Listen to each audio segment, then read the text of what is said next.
به این سوالات دقت کنید. آیا جزو افرادی هستید که در طول سالهای 2024 و 2025 الهاماتی داشتید و یا تغییراتی در نوع و شکل ادراکات خود احساس کردید؟ آیا احساس می کنید که جهان در حال دوشقه شدن است؟ آیا حس می کنید که زبان مشترکتان را با کسانی که سالها دوستشان داشتید از دست داده اید و دیگر همدیگر را نمی فهمید؟ این کتاب فاش کننده سری بزرگ است. داستان یک تغییر بزرگ، تغییری که عده‌ای را به سمت نور و شهود میبرد و عده‌ای را در تارهای چسبناک عادتهای قدیمی ماتریکس گرفتار میکند. ما در آستانه یک رویارویی خاموش هستیم. در این صفحات یاد میگیرید چگونه بدون جنگیدن از میان کسانی که هنوز آماده بیداری نیستند عبور کنید و از جوانه نورانی روحتان در برابر طوفان لجاجت محافظت نمایید، چون آرامش حق شماست. عنوان کتاب: شکاف نامرئی، راهنمای عبور بیدار شدگان از میان جاماندگان. نویسنده: وحید ذکاوتی. حق انتشار: VMZ پروداکشن. بخش اول: بیداری و سنگینی. چرا فاصله ها ناگهان زیاد شد؟ بیایید با یک حقیقت تکان دهنده روبرو شویم. شما دیگر آن آدم سابق نیستید و این دقیقاً همان چیزی است که اطرافیانتان را می‌ترساند. در سالهای اخیر موجی از انرژی آگاهی وارد اتمسفر زمین شده که مانند یک الک بزرگ عمل می کند. این موج انسانها را به دو دسته تقسیم کرده است: کسانی که گیرنده های قلبشان فعال شده و در حال صعود به سطحی بالاتر از درک، بعد پنجم هستند، و کسانی که با چنگ و دندان به ساختارهای کهنه و منطق خشک مادی یا ماتریکس چسبیده‌اند. این فاصله یک اختلاف سلیقه ساده نیست، این یک شکاف عظیم ارتعاشی است. آیا حس کرده اید که گاهی حضور در کنار برخی افراد حتی بدون اینکه حرفی بزنند شما را خسته می کند؟ یا برعکس، گاهی یک سکوت طولانی با یک همفرکانس شما را سرشار از انرژی می کند؟ این نشانه همان تغییر است. شما در حال تجربه چیزی هستید که می توان آن را رغیف شدن پرده ها نامید. شهود شما قوی تر شده، دروغ را زودتر تشخیص می دهید و نگاهتان به دنیا عمیق تر شده است. شما صدای تغییر را می شنوید. اما گروه دوم، یعنی کسانی که در ماتریکس روزمرگی و ترس جا ماندند، این صدا را نمی شنوند. برای آنها تغییر شما عجیب، ترسناک و حتی تهدیدآمیز است. آنها تلاش می کنند شما را به حالت قبلی برگردانند، نه از روی دشمنی، بلکه از روی ترس ناخودآگاه تنها ماندن. آنها می بینند که شما دارید پرواز می کنید، اما چون خودشان بال ندارند، سعی می کنند پایتان را بگیرند. این تقلا ریشه بسیاری از بحث‌ها و تنش‌های بیهوده امروز است. لجاجت آنها فریاد کمک‌خواهی کسی است که در حال غرق شدن در دنیای قدیم است، اما شنا بلد نیست. درک این موضوع کلید اول آرامش است. بدانید که این جدایش بخشی طبیعی از تکامل است. قرار نیست همه با یک سرعت بیدار شوند. وقتی می‌بینید کسی با خشونت و لجاجت بر عقاید پوسیده‌اش پافشاری می‌کند، به جای خشم به او به چشم یک مسافری نگاه کنید که هنوز چمدان‌های سنگینش را زمین نگذاشته است. شما سبک شده اید، اما او هنوز بار سنگین گذشته را حمل می‌کند. این تفاوت وزن باعث می‌شود که مدارهای شما از هم جدا شود. اگر سعی کنید به زور او را بالا بکشید، خودتان سقوط می‌کنید. اگر او سعی کند شما را نگه دارد، هر دو آسیب می‌بینید. این دوران غربال شدن است. برخی انتخاب کردند که بمانند و درس‌های سخت‌تری را تجربه کنند و برخی انتخاب کردند که عبور کنند. هیچ کدام بد یا خوب مطلق نیستند. آنها فقط در کلاس‌های مختلف از مدرسه زندگی نشستند.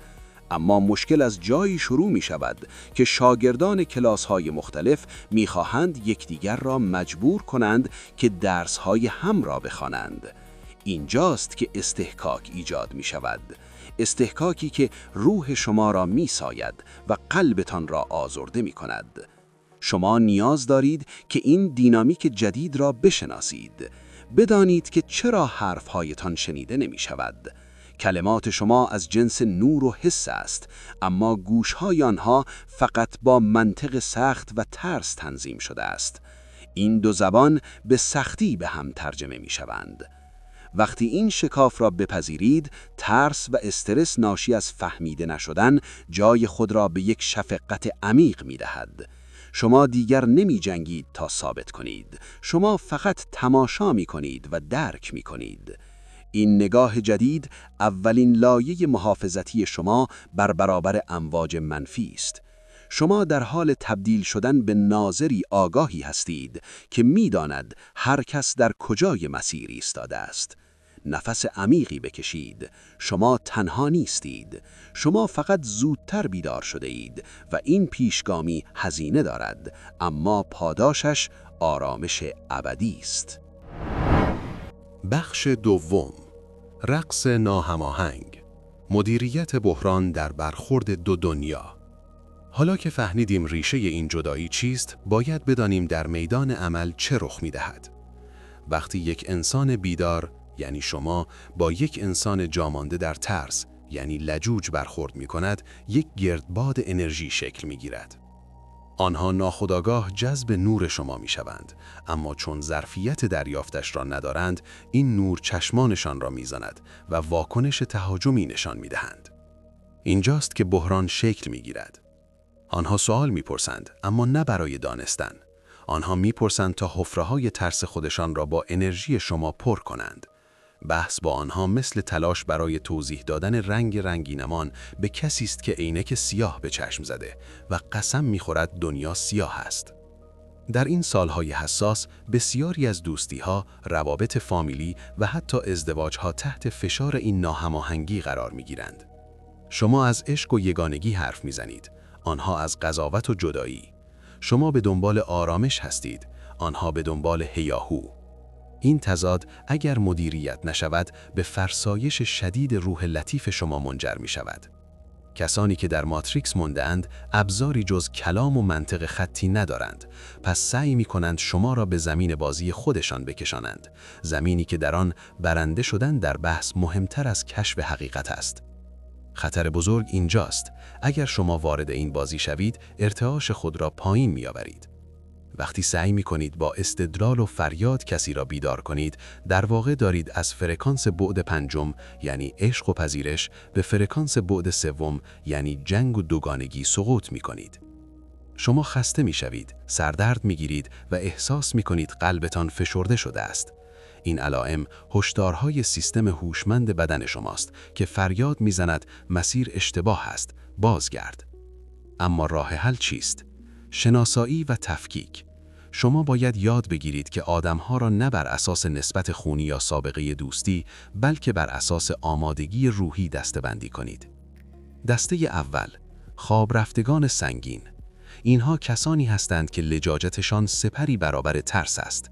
آنها فعلاً، تکرار می‌کنم، فعلاً نمی‌خواهند بیدار شوند.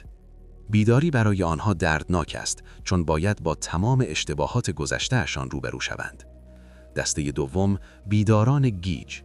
کسانی که مثل شما حس می‌کنند چیزی غلط است، اما هنوز راه را پیدا نکردند. آنها سوال می‌پرسند و واقعاً گوش می‌دهند. مدیریت بحران یعنی با هر دسته به زبان خودش رفتار کنید. با دسته اول فقط با زبان سکوت و لبخند حرف بزنید. با دسته دوم با زبان اشاره و راهنمایی. اشتباه نکنید، این به معنای غرور و خودبرتری بینی نیست. برعکس، این اوج تواضع است که بپذیرید شما منجی نیستید و نمیتوانید کسی را به زور تغییر دهید. هر گلی در فصل خودش باز می شود. اگر غنچه‌ای را به زور باز کنید، پژمرده می شود. رفتار لجوجانه اطرافیان ناشی از بدذاتی نیست، ناشی از نارس بودن است. آنها هنوز در مرحله‌ای هستند که باید تجربه کنند، زمین بخورند و خودشان یاد بگیرند. وقتی این بار سنگین مسئولیت بیدار کردن دیگران را زمین می‌گذارید، سبک می‌شوید. ناگهان می‌بینید که می‌توانید در کنار همان آدم لجوج بنشینید، چایی بنوشید و درباره آب و هوا صحبت کنید، بدون اینکه انرژیتان تخلیه شود. شما یاد می‌گیرید که سطح تماس را کنترل کنید. اجازه می‌دهید آنها در دنیای خودشان باشند و شما در دنیای خودتان و در نقاط مشترک ساده با هم ملاقات کنید. این یعنی صلح. این یعنی مدیریت انرژی در دوران گذار. آرامشی که بعد از این درک سراغتان میرسد، شبیه خنکی نسیم بعد از یک روز داغ است. شما در امانید.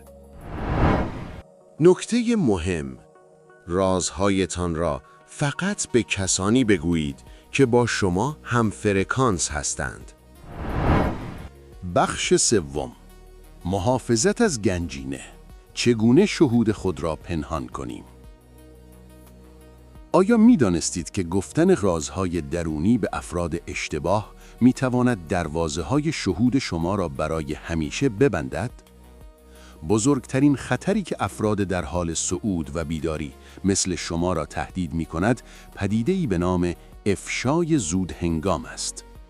شهود شما، اتصالات قلبی تازه شکل گرفته شما و دریافت‌های معنویتان مانند جوانه‌های بسیار تازه و نازکی هستند که در دل زمستان سر برآورده‌اند.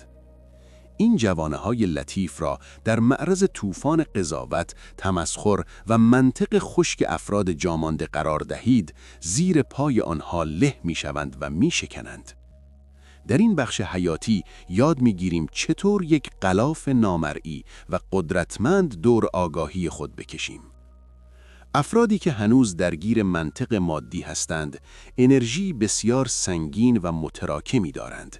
ارتعاش آنها شبیه به سرب است، در حالی که ارتعاش شما شبیه به بخار آب است. آنها ناخودآگاه به هر چیزی که نتوانند با چشم ببینند یا با متر اندازه بگیرند حمله می کنند، زیرا آن چیزهای نامرئی آنها را به یاد ناتوانی خودشان می اندازد. وقتی شما با شوق و ذوق کودکانه‌ای از یک رؤیای صادقه، یک حس درونی قوی یا یک همزمانی عجیب برای آنها تعریف می‌کنید، آنها با نگاهی سرد، پوزخندی تلخ یا جمله‌ای منطقی اما گزنده آب سردی روی آتش اشتیاق شما می‌ریزند. جملاتی مثل خیالاتی شدی، اینها همش تصادفه، کمتر فکر و خیال کن، به زندگی واقعیت برس. اینها جملات ساده نیستند، اینها تیرهای سمی هستند که مستقیماً به مرکز اعتماد به نفس معنوی شما شلیک می شوند. چرا باید به شدت محافظت کنید؟ چون شک سمی ترین ویروس برای شهود است. شهود در فضایی از یقین و آرامش رشد می کند. وقتی یک فرد لجوج در دل شما شکی ایجاد می کند، کانال ارتباطی شما با ابعاد بالاتر دچار نویز می شود. شما شروع می کنید به تحلیل منطقی چیزی که فراتر از منطق است و این یعنی سقوط دوباره به ماتریکس. راه محافظت تمرین استراتژی رازداری مقدس است. یاد بگیرید که تجربیات ناب خود را فقط و فقط برای کسانی بگویید که همزبان هستند، یا بهتر از آن، آنها را در دفترچه خاطراتتان بنویسید و با خدای خودتان نگه دارید. سفره دلتان را پیش هر گرسنه‌ای باز نکنید. گرسنگان مادی غذای معنوی را نمی‌شناسند و آن را لگدمال می‌کنند. تکنیک محافظتی بعدی تکنیک پیشرفته تغییر فاز یا بازیگر نامرئی است.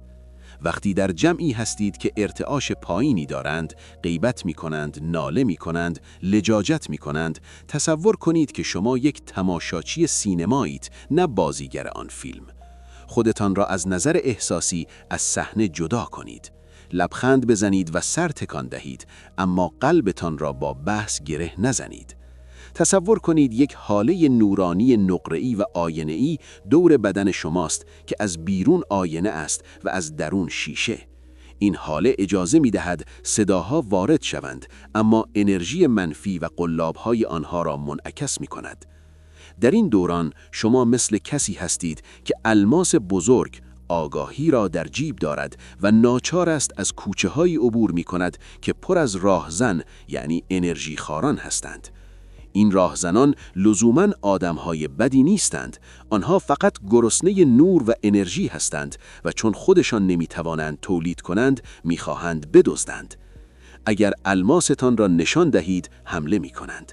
اگر آن را زیر شنل سکوت و معمولی بودن پنهان کنید به سلامت عبور می‌کنید. تظاهر به معمولی بودن یکی از بزرگترین مهارت‌های معنوی است. در ظاهر مثل بقیه غذا بخورید، کار کنید و حرف بزنید، اما در باطن متصل به منبع لایزال باشید. وقتی یاد بگیرید که مرواریدهایتان را پیش هر کسی نریزید، می‌بینید که قدرت درونیتان روز به روز بیشتر می‌شود. شهودتان شفافتر می‌شود چون دیگر با نویز قضاوت دیگران آلوده نشده است. شما تبدیل به یک فانوس دریایی خاموش می‌شوید. نورتان را فریاد نمی‌زنید، بلکه با حضور آرامتان مسیر را روشن می‌کنید. و این امنیت، این حریم خصوصی معنوی، بزرگترین هدیه‌ای است که می‌توانید به خودتان بدهید. بخش چهارم، هنر تسلیم هوشمندانه. جادوی جمله تو راست میگویی. به نقطه اوج استراتژی دفاعی و روانی ما رسیدیم. جایی که یاد میگیریم چطور بدون شمشیر کشیدن در تمام نبردها پیروز شویم و از خودمان در برابر تخریب افراد لجوج محافظت کنیم. شاید فکر کنید قدرت در فریاد زدن و اثبات کردن است، اما در ابعاد بالاتر قدرت در نرمی و انعطاف است. سلاح ما در این مرحله جمله کوتاه اما معجزه‌گر است. حق با شماست یا شما درست میگویی. اما صبر کنید، اشتباه نکنید. این یک تسلیم ذلیلانه یا پذیرش شکست نیست. این یک تکنیک فوق پیشرفته روانشناسی و معنوی است که مانند هنر رزمی آیکیدو عمل می کند. استفاده از نیروی حریف برای حفظ تعادل خود.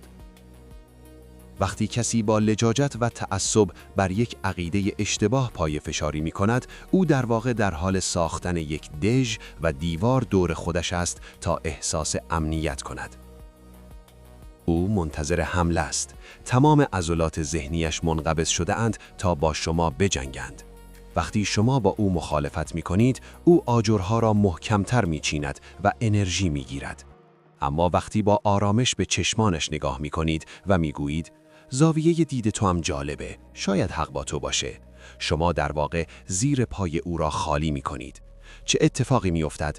او تعادلش را از دست می دهد. او منتظر فشار متقابل بود تا مقاومت کند.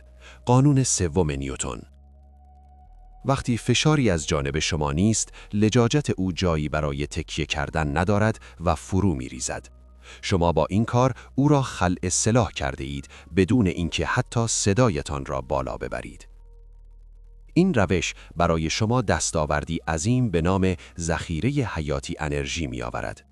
به جای اینکه ساعتها وقت صرف کنید، ضربان قلبتان را بالا ببرید و سلولهای مغزتان را بسوزانید تا چیزی را ثابت کنید که او نمیتواند ببیند، با یک جمله پرونده را میبندید و انرژیتان را برای خودتان نگه میدارید. شما با این کار به شعور خودتان احترام گذاشته اید. شما تشخیص داده اید که این زمین، یعنی ذهن فرد لجوج، جای کاشتن بذر حقیقت نیست، شوره‌زار است. پس بذر ارزشمند خود را هدر نمی دهید. این یعنی مدیریت منابع روحی. اما هشدار، در برابر گروه دوم، جویندگان و کسانی که واقعاً می‌خواهند بدانند، روش کاملاً فرق می‌کند. اینجا باید سخن به اندازه ظرفیت باشد. مانند باغبانی دلسوز که به نهال کوچک قطره قطره آب می‌دهد تا ریشه‌هایش نسوزد. اگر کسی صادقانه سوال پرسید، یک پاسخ کوتاه، عمیق و ساده بدهید. اگر چشمانش درخشید و دوباره پرسید، کمی بیشتر بگویید. اما اگر اخم کرد، گیج شد یا شروع به بحث کرد، فوراً به استراتژی اول، یعنی سکوت و تایید ظاهری برگردید و جریان را قطع کنید. شما باید در این دوران مثل آب باشید. سیال، نرم و انعطاف پذیر. آب هرگز با صخره نمی جنگد، بلکه راهش را کج می کند و با ظرافت از کنارش می گذرد. انسان‌های جامانده در ماتریکس صخره‌های ثابت مسیر رودخانه هستند. تلاش برای شکستن آنها فقط شما را کفالود، خسته و افشاره می کند. عبور کنید و به دریا فکر کنید. این انعطاف پذیری نشانه قدرت روح شماست. کسی که ضعیف است و من بزرگی دارد، نیاز دارد که همیشه حق با او باشد تا احساس ارزشمندی کند. اما شما که به منبع حقیقت متصل شده اید، نیازی به تأیید بیرونی ندارید. چه اهمیتی دارد که همکارتان فکر کند زمین صاف است یا کج؟ حقیقت سر جای خودش است و شما آن را می‌دانید. همین کافی است. وقتی این هنر را تمرین کنید، معجزه را در زندگی روزمره می‌بینید. دعواهای فرسایشی خانوادگی تمام می‌شود. تنش‌های محیط کار ناپدید می‌شود. شما تبدیل به کسی می‌شوید که همه در کنارش احساس آرامش می‌کنند، حتی اگر ندانند چرا. شما دیگر واکنش نشان نمی‌دهید، بلکه کنش می‌کنید. انتخاب می‌کنید که آرامش خود را به هیچ قیمتی، تأکید می‌کنم، به هیچ قیمتی نفروشید. این سکوت هوشمندانه فضای مغناطیسی در اطراف شما ایجاد می‌کند که حتی لجوج‌ترین افراد را هم آرام و رام می‌کند. بخش پنجم، پایال تنهایی. اتصال به شبکه نور. شاید ترسناکترین سوالی که در ذهن شما میچرخد این باشد: اگر قرار است با اکثر آدم‌ها سکوت کنم و حرف دلم را نزنم، آیا تنها و منزوی نمیشوم؟ پاسخ قاطع کائنات به شما این است: تنهایی فیزیکی شاید برای مدتی کوتاه رخ دهد، اما تنهایی روحی هرگز. اتفاقاً برعکس، وقتی شما از مدار روابط سطحی، بحث‌های بیهوده و فرکانس‌های پایین خارج می‌شوید، تازه آماده اتصال به قبیله روحی خودتان می‌شوید. قانون جذب در این دوران گذار با سرعت باور نکردنی و دقیقی کار می‌کند. کبوتر با کبوتر، باز با باز. به محض اینکه دست از تلاش بیهوده برای راضی کردن و بیدار کردن جاماندگان بردارید، فضایی خالی و مقدس در زندگیتان ایجاد می شود. قانون خلأ می گوید تا زمانی که لیوان پر از آب کدر است، آب زلال وارد نمی شود. این فضای خالی را به زودی افرادی پر خواهند کرد که مثل شما بیدارند، مثل شما می بینند و با شما همزبان هستند. شما در حال پیوستن به یک شبکه نامرئی اما بسیار قدرتمند از انسانهای آگاه هستید. این افراد در سراسر جهان پخش شدند و از طریق قلب و فرکانس به هم متصلند. شاید همسایه دیوار به دیوار یا همکار میز کناری نباشند، اما حضورشان را در زندگیتان حس خواهید کرد. صحبت با یکی از این افراد حتی برای 5 دقیقه خستگی سالها سکوت و تظاهر را از تن شما بیرون می کند. اینها کسانی هستند که نیازی نیست برایشان توضیح دهید. آنها با یک نگاه همه چیز را می خوانند و جملات شما را کامل می کنند. علاوه بر این، در سکوت شما صدایی بسیار زیباتر و هدایتگری شنیده می شود. صدای راهنمای درون و اتصال به منبع. وقتی هیاهوی بحث با دیگران خاموش شود، صدای خداوند و شهود بلندتر شنیده می شود. شما هدایت می شوید. راهها به طرز معجزه آسایی برایتان باز می شود. همزمانی ها زیاد می شوند. کتابی که نیاز دارید سر راهتان سبز می شود. فردی که باید ببینید تماس می گیرد. گویی دستی نامرئی شما را از میان بحران ها عبور می دهد. این پاداش کسانی است که به درون کوچ کرده اند و از بیرون قطع امید کرده اند. پس نترسید از اینکه برخی آدم‌ها از قطار زندگی شما پیاده شوند یا شما مجبور شوید کوپه خود را عوض کنید. آنها باید در ایستگاه ارتعاشی خودشان پیاده می‌شدند. ماندن آنها فقط قطار را سنگین می‌کرد و مانع رسیدن شما به مقصد می‌شد.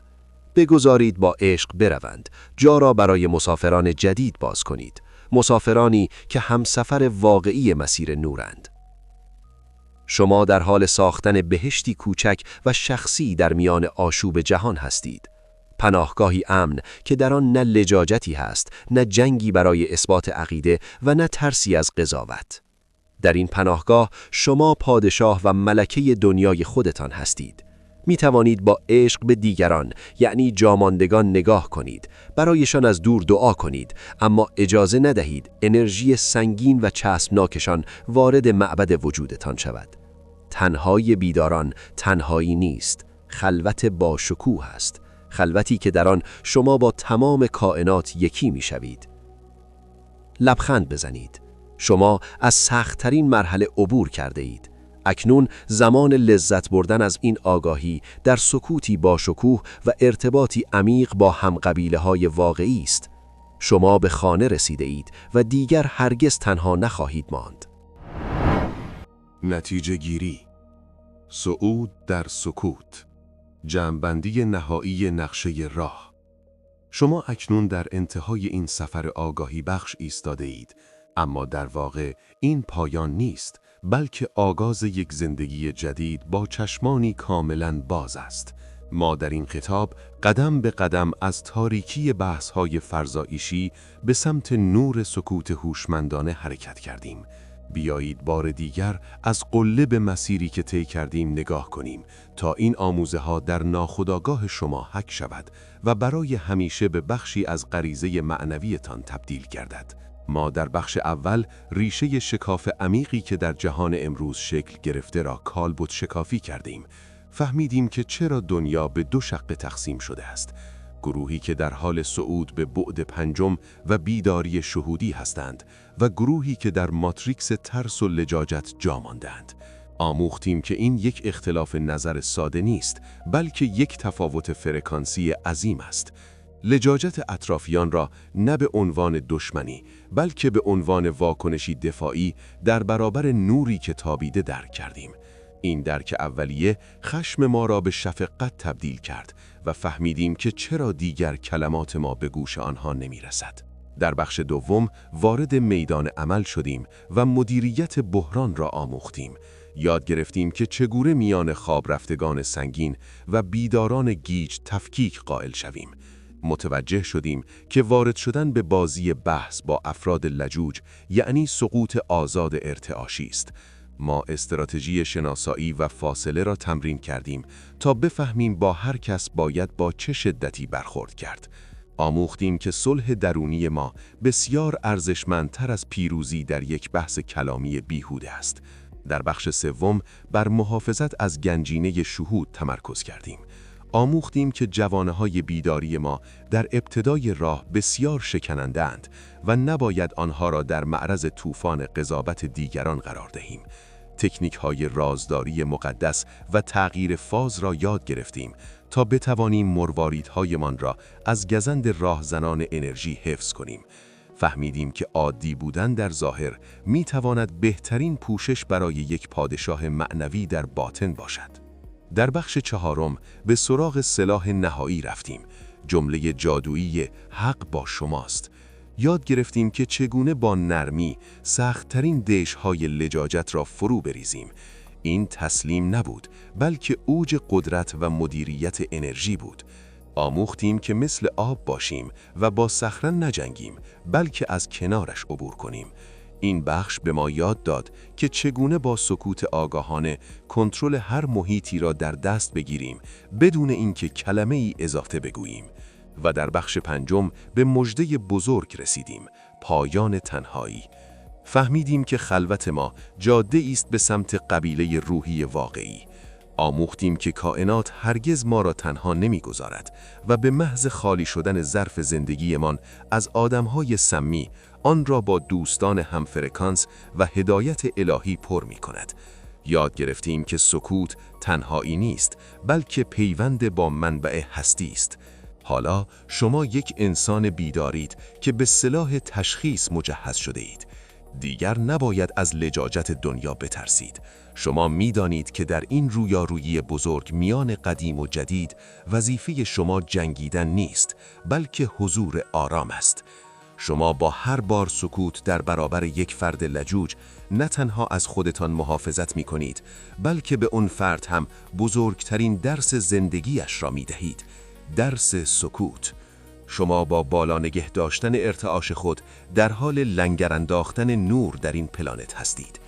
بیایید عهد ببندیم که از امروز انرژی حیاتی خود را که برای تکامل و صعود به ابعاد بالاتر به آن نیاز داریم، در بازارهای مکاره بحث و جدل حراج نکنیم. یاد بگیرید که لبخند بزنید و بگذرید. بگذارید دیگران در دنیای خودشان قهرمان بحث‌ها باشند. شما در دنیای خودتان قهرمان آرامش باشید. هر بار که وسوسه شدید توضیح دهید یا ثابت کنید، از خودتان بپرسید: آیا این کلام ارزش کاهش ارتعاش مرا دارد؟ پاسخ همیشه منفی است. شما اکنون بخشی از شبکه بزرگ نوری هستید که زمین را در آغوش گرفته است. شما بهشت را در درونتان پیدا کرده اید. دیگر نیازی به تایید ماتریکس ندارید. ماتریکس با تمام لجاجت و خشونتش در حال فروپاشی است و شما در حال پرواز بر ویرانه‌های آن هستید. از این پرواز لذت ببرید. به شهودتان اعتماد کنید، رازهایتان را بپوشانید و با سکوتتان جهانی زیباتر بسازید. آرامش شما بزرگترین خدمتی است که می توانید به بشریت بکنید. شما به مقصد رسیده اید. نفس عمیقی بکشید و در این اقیانوس بی پایان نور غوطه ورشوید. همه چیز دقیقاً همان طوری است که باید باشد. شما در امانید، شما پیروزید، شما آزادید. پاسخ به 20 سوال متداول مردم درباره روابط در دوران بیداری. 1. چرا احساس می‌کنم دیگر هیچ حرف مشترکی با خانواده‌ام ندارم؟ زیرا فرکانس ارتعاشی شما تغییر کرده و شما در حال خروج از الگوهای قدیمی و صعود به بعد پنجم هستید. 2. آیا باید رابطه‌ام را با افراد منفی و لجوج قطع کنم؟ لزوماً قطع کامل فیزیکی نه، اما مدیریت فاصله و کاهش تبادل انرژی و احساسی با این افراد کاملاً ضروری است. 3. چطور بفهمم کسی آماده بیداری است و ارزش سخن گفتن دارد؟ وقتی به جای حمله، تمسخر و انکار سریع با کنجکاوی، احترام و اشتیاق واقعی سوال می‌پرسد و گوش می‌دهد. 4. آیا سکوت کردن در برابر حرف اشتباه دیگران خیانت به حقیقت نیست؟ خیر، این در واقع محافظت از حقیقت در برابر کسی است که آمادگی ندارد و قصد دارد آن را با لجاجت لگدمال کند. 5. چرا بعد از دیدار با برخی دوستان قدیمی دچار سردرد و بیحالی می‌شوم؟ به دلیل تخلیه انرژی توسط خوناشام‌های انرژی و تفاوت شدید در میدان‌های مغناطیسی بدن‌های شما در 2 بعد مختلف. 6. آیا من دچار غرور شده‌ام که فکر می‌کنم از اطرافیانم بیشتر می‌فهمم؟ اگر احساس برتری و تحقیر دارید، بله. اما اگر احساس شفقت، درک و تمایل به حفظ آرامش دارید، این نشانه بیداری است. 7. با همسری که هنوز در ماتریکس مانده و لجوج است، چه باید کرد؟ روی نقاط مشترک عاطفی و امور روزمره تمرکز کنید و بحث‌های فلسفی، سیاسی و معنوی را برای حفظ صلح کاملاً فاکتور بگیرید. 8. چطور از شعور تازه بیدار شده‌ام در برابر دیگران محافظت کنم؟ با راز نگه داشتن مطلق آن و به اشتراک نگذاشتن تجربیات ماورایی با افرادی که در فرکانس ماده و ترس هستند. 9. آیا افراد لجوج اطراف من روزی بیدار و متحول خواهند شد؟ هر روحی زمانبندی خاص خودش را دارد. شاید در این عمر و شاید در دورانی دیگر. شما نباید خود را مسئول بیداری آنها بدانید. 10. منظور دقیق از ماتریکس که در این کتاب به آن اشاره شد چیست؟ سیستم فکری جمعی که بر پایه ترس، رقابت، مادیگرایی صرف و انکار کامل ابعاد پنهان و معنوی بنا شده است. 11. جمله تو راست میگویی دقیقاً چگونه باعث محافظت از ما می شود؟ با قطع جریان مقاومت، انرژی لازم برای ادامه بحث را از طرف مقابل میگیرد و او را در بنبست روانی قرار می دهد. 12. آیا می توانم از طریق ارسال انرژی مثبت به افراد لجوج آنها را تغییر دهم؟ بله. دعا کردن و ارسال ارتعاش عشق از راه دور بهترین و تنها راه امن برای کمک به تکامل آنها بدون آسیب دیدن خودتان است. 13. چرا در مسیر بیداری اینقدر احساس تنهایی و انزوا می‌کنم؟ چون در مرحله گذار و پوست انداختن هستید. شما در حال خروج از قبیله قدیمی و ورود به قبیله جدید روحیتان هستید. 14. آیا این تغییرات روحی علائم فیزیکی هم به همراه دارد؟ بله. تغییرات ناگهانی در خواب، تغذیه، حساسیت به صداها و نورها و دردهای گذار از نشانه‌های هماهنگی با فرکانس‌های جدید است. 15. با همکاران لجوج و منفی در محیط کار چطور باید رفتار کرد؟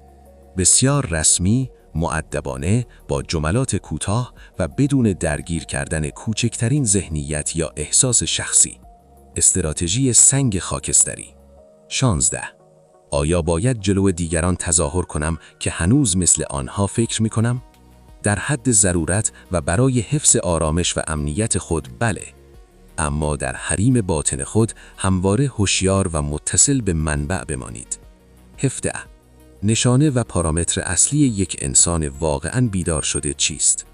عدم قضاوت دیگران، داشتن آرامش عمیق درونی در میان آشوب و پذیرش کامل تفاوت‌های تکاملی انسان‌ها. 18. چطور می‌توانم همقبیله‌های روحی و دوستان جدیدم را پیدا کنم؟ نیازی به جستجو نیست. با بالا نگه داشتن ارتعاش خود و صلح با تنهایی، کائنات آنها را در زمان درست سر راهتان قرار خواهد داد. 19. آیا بحث کردن واقعاً باعث کاهش طول عمر یا بیماری می شود؟ بله. بحث با افراد لجوج باعث ترشح هورمون‌های استرس و تخلیه پرانا یا انرژی حیاتی می شود که به سیستم ایمنی آسیب می رساند. 20. بزرگترین درسی که در این دوران سخت باید یاد بگیریم چیست؟ هنر والای عشق ورزیدن به بشریت بدون وابستگی و بدون نیاز به تغییر دادن و قانع کردن آنها.